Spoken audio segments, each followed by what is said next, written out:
15 minutes or so to talk about a theology of technology. It's a bit of a tall task.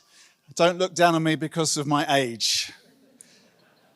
What is the difference between this and this? Now, there are obvious material differences. So this is paper and leather. This is silicon and metal. So physical differences between them. There are also differences in what we might think of as plasticity. So this is fixed and limited. It can't be added to, it can't be hyperlinked. It is what it is. This, in a sense, is unlimited. And this actually contains this, because I guess like most of us, I've got a Bible on my phone and can access multiple online Bibles, and actually I can access pretty much anything on this. So this is much more plastic, unlimited. Now, both of those things actually, the material differences and the plasticity differences are differences of technology. And they're different, but both the Bible, the physical Bible, and my phone are products of technology. Now, this is the product of analog technology, paper, ink, printing, although, of course, computers are used extensively now in producing Bibles. This, of course, is digital tech. It's all about chips and circuits and connectivity, but both are technology. So is there actually a fundamental difference between a book and a phone? The question really to ask as Christians is there a moral difference between the two? Is one actually better than the other? The first reference we have to technology in the Bible is in Genesis chapter 4, where it tells us that Ada gave birth to Jabal. He was the father of those who live in tents and raise livestock. His brother's name was Jubal. He was the father of all who play stringed instruments and pipes. Zillah also had a son, Tubal-Cain, who forged all kinds of tools out of bronze and iron. That's the beginning of human civilization. Now you've got agriculture, you've got tents, accommodation, you've got musical instruments, creativity, and you've got tools by which things can get done. So that is technology being born. And the Bible at that point makes no judgment, no moral judgment about technology. It simply states about it coming into being. So how should we think about technology? Is there a good technology? Is there bad technology? There are different philosophical approaches to how we might think about this. And if you wanted to look at this more, a book I found helpful is one called AI Shepherds and Electric Sheep. It gives a very helpful overview of these issues. One view of technology is pessimistic. It says that technology is never neutral, that it's always in some degree controlling. We create technology, but then the technology creates us, and that's negative. There's then the optimistic view of technology, which says that technology is essentially neutral, and it's how it's used that matters. Technology in itself is neither here nor there, but it can be used for good or it can be used for bad. There's then a utopian view of technology, which says that technology has potential to save us from all our problems, that through technology we will be able to build paradise on Earth, or maybe as Elon Musk thinks, paradise on Mars. That's what technology will enable us to do. And then there's what's called the mediating view, which sees technology through the way it mediates our actions, that technology shapes the choices we make and the quality of our lives. Steph was talking about his glasses. Also, being an old man like Steph, I have to wear glasses, and my glasses change the quality of my life. There are things which they make possible because I have this piece of technology. Now, what is the dominant view of technology? What's the default view? I think probably the default view is actually the optimistic view, that technology is neutral and it's how it's used that counts. And we might think of the parallel of money, that money we know can be either used for good or it can be used for bad. And money itself is kind of nothing. In a cash economy, coins and notes, or Bitcoin, or the digits in your electronic bank account, those in a sense are nothing, and they're not really actually worth anything in themselves, but those ciphers can be used for good or for ill. But we know that there is a power behind money. And that's why Jesus said you cannot serve both God and money. The money itself, the thing in itself is neutral, it's nothing, but there's a power behind money, mammon, which is wicked. So here's my proposal for us, that we should think about technology something in the way that we might think about money. There's a sense in which technology is neutral. It's how it's used that counts. But there is a power behind technology, and some technologies are more inclined to good, and some technologies are more inclined towards evil. And so that's my proposal, here's my thesis, and I'm being deliberately polemical. I've only got 15 minutes, so putting it out there. This is my thesis. Books are essentially a good technology that can be used for wickedness, whereas phones are essentially a wicked technology that can be used for good. Now, why would I say that? Think about a book. What do books do? Books increase human knowledge.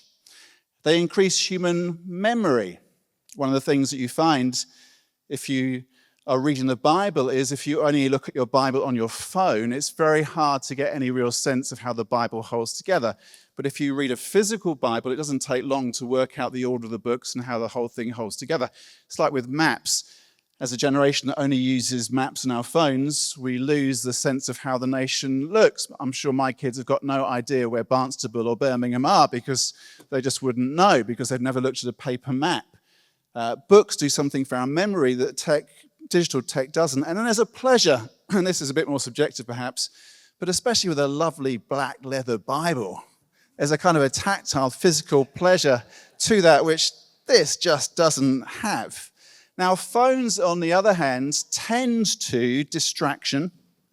They tend to compulsion. They tend to sin. And when it comes down to it, Steve Jobs gave us a phone, God gave us a book. Now, there are plenty of very wicked books, of course. And there are innumerable examples of good phone use. But what I want to push us to is to think about the underlying inclination. What is the proneness? What is the orientation? What is the tendency of a technology? If the only tool that you have is a hammer, everything starts to look like a nail. There are many useful and creative things that a hammer can do, but if a hammer is all you have, you're more likely to cause destruction than to create things. What is the tendency? What's the proneness? What's the orientation of any piece of technology? The iPhone was introduced in 2007. I think I first got one in 2009. So this is very recent, really, certainly in terms of human history. But it's long enough now, the best part of 20 years, it's long enough to start to draw some conclusions. What are the two sides of the ledger, positive and negative, we can draw about the smartphone? Positively, 3 C's. First one, of course, is connection. Communications are so much easier because we have these. In the break, I just WhatsApped our leadership team back at my church and said, please pray for me. I'm about to spend 15 minutes talking about the theology of technology. That's a benefit of technology, communication. I'm very glad that on here I have a little app, which means that pretty much every day I get updates of my granddaughter, how she's looking, a fresh picture. There she is. Oh. Born on Christmas Day. So communication is an advantage of modern tech. Another C, convenience. All those apps which enable us to do things so much more conveniently than we used to be able to do.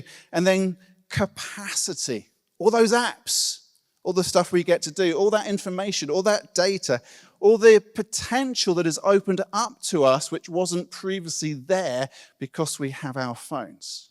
That's the positive side of the ledger. On the negative side, 3 Ds. One is distraction.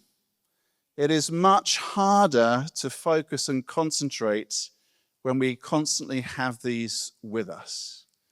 And actually, distraction is baked in to these things. It's not a bug, it's a feature. Actually, what the tech companies are doing is commodifying human attention. That's what they want to do. They want to keep us distracted in order to keep us coming back to them, to keep selling us stuff. That's the whole deal. So distraction is baked into these things. Then there's disassociation. The tendency that digital tech means to have less real human interaction. When I was starting out in youth ministry 30 years ago, before phones existed, just the stuff which was normal, which now isn't. All the things which are removed, all the friction which is removed because there's an app on my phone to do it. That's now everything to do with money. All banking is all done on the phone. Everything's done on the phone. Whereas when I was 20, I actually had to talk to people. Had to go into a shop and talk to somebody, had to talk to an assistant, had to deal with somebody at a checkout, had to go into a bank, had checks. You actually had to write and take into a bank and get paid in and talk to somebody. And all that human interaction has been stripped away. And there's growing evidence that we're actually becoming less and less good at reading people because human emotion is now filtered through social media and all the apps. When we're actually face-to-face with real people, we find it harder to understand what's going on and to empathize and understand emotion. And then there's dependency, that most people would rather leave the house naked than leave the house without their phone. And dependency, again, is baked in. I mean, here in London, you can't do anything without a phone. You can't get on the tube. You can't catch a bus if you haven't got your phone. We've become utterly dependent to these things. Now, books and phones, in a sense, are a metaphor for how we approach technology generally.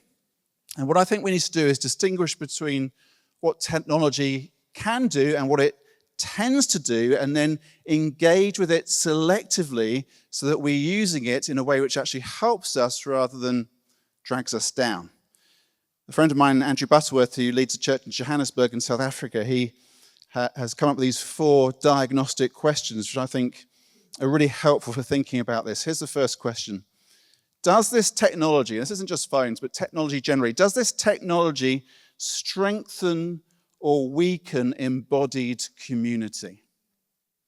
Does the technology you're using it and the way that you are using it help you to actually be with people, to be with the body of Christ, to be in a room with other people and get to know them and look them in the eye and hold their hand and connect really and meaningfully? Does the technology help you to do that, or is it actually preventing you and keeping you from doing that? The second diagnostic question is this.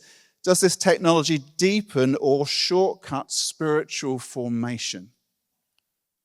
I think it's a particular issue with how prevalent AI now is. It can be a very useful tool. I'm using AI increasingly. But there's a danger, particularly with AI, that it shortcuts spiritual formation. Any question that you have, spiritually, theologically, type it into ChatGPT, get an instant answer. That shortcuts spiritual formation. It shortcuts. Think about what Steph was just saying from 2 Timothy. Paul saying, I've been praying for you with tears night and day. Does ChatGPT help us to pray in that way? Or does it shorten spiritual formation? Does it encourage us to dig into the Word and do the work ourselves of finding out what the Word really says and how to apply that in our lives? The third question is, does technology increase or reduce dependency upon God? The phone is designed to make us dependent upon it. That can reduce our dependency upon God. Even the very fact that so many of us can be so terrified about leaving the house without the phone perhaps illustrates as a problem. One of the things I'd encourage you to do as an experiment is to try leaving home without your phone. Maybe be really brave, go to a cash point, if you can find one of them, get some money out, real money, and go and buy a coffee. Don't even take a bank card with you. No phone, no bank cards. Go analog. Try going out and buying a coffee just on your own with cash. See if you survive. You might find you're very dependent upon God in that moment. God, help me do this. And then the fourth diagnostic question Andrew gives us is this. Does this technology cultivate patience or impatience? It feels like we're increasingly impatient as a society, impatient with one another, impatient with those human beings who get in the way, who don't work as well as the apps and AI does. So does this technology help me to cultivate patience, or does it actually make me more impatient? Patiently turning a piece of paper wouldn't happen if I was using my iPad.